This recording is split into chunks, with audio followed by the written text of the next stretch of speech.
Now we're going to get the subfloor in place. I'll screw this down with 1 5/8 inch screws every 8 inches or so.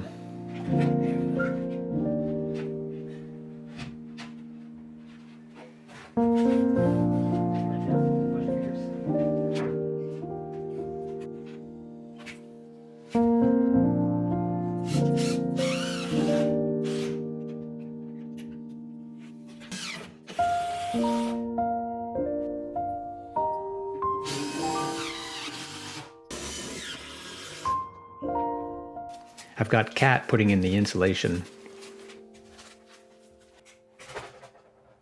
And then I'll start building the bulkhead for the overhead lights and to conceal the vent and water supply pipes.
Next, I'll install the exhaust fan.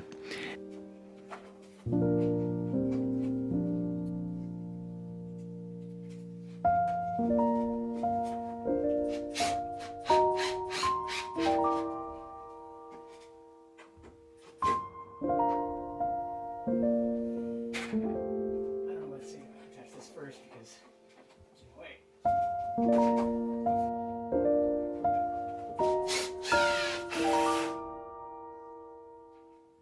The old exhaust fan exhausted directly into the attic, which is not good. So I'm drilling a 4-inch hole in the wall for the vent. But I realized that the force of the hammer drill was causing the bricks to push out, so I had to stop. I ended up cutting the hole with a masonry saw, and then I put the bricks back with some new mortar.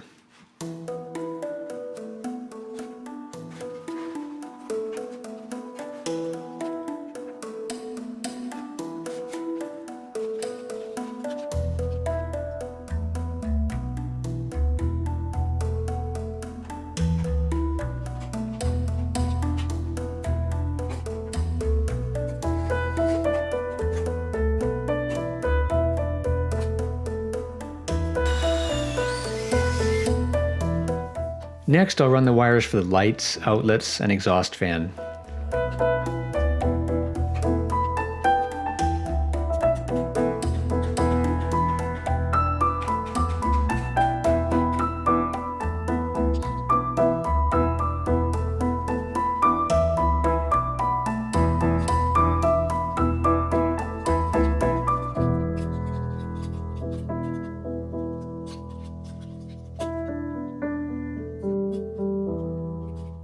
I'm using these LED lights that are pretty easy to install, and I have them on a dimmer switch. Next, I'll install that first piece of drywall on the bottom of the bulkhead and cut the holes for the LED lights, and then we can finally have light again in this bathroom.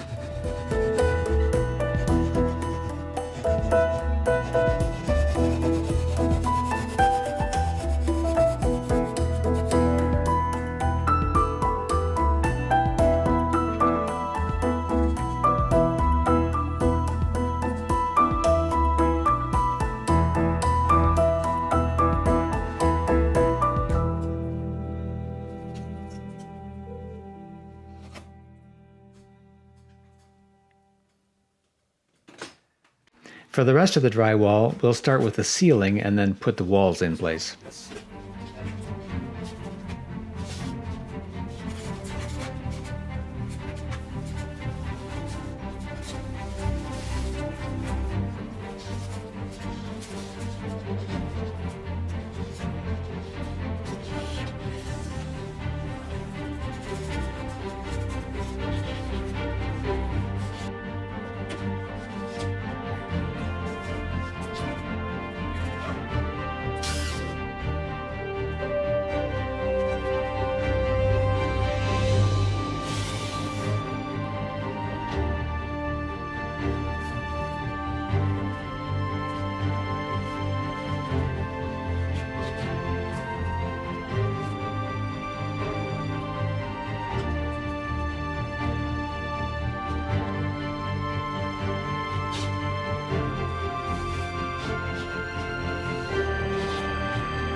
I used these old work boxes so that I could position the outlets exactly where I wanted them rather than having to fasten them to studs wherever they happen to be.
Next, I'll get this pocket door frame installed.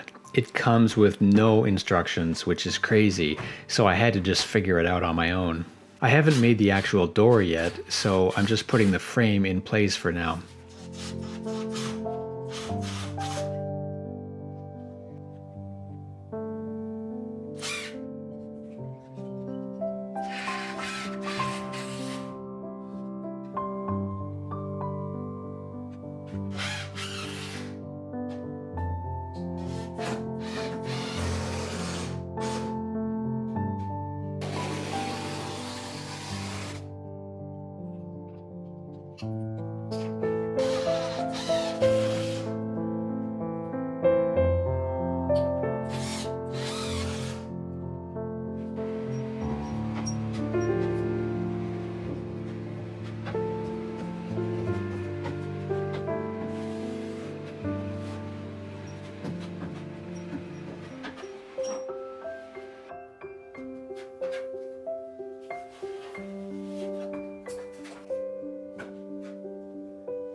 We'll finish up with a bit of taping and mudding, but I won't show the whole thing. You can use your imagination for that.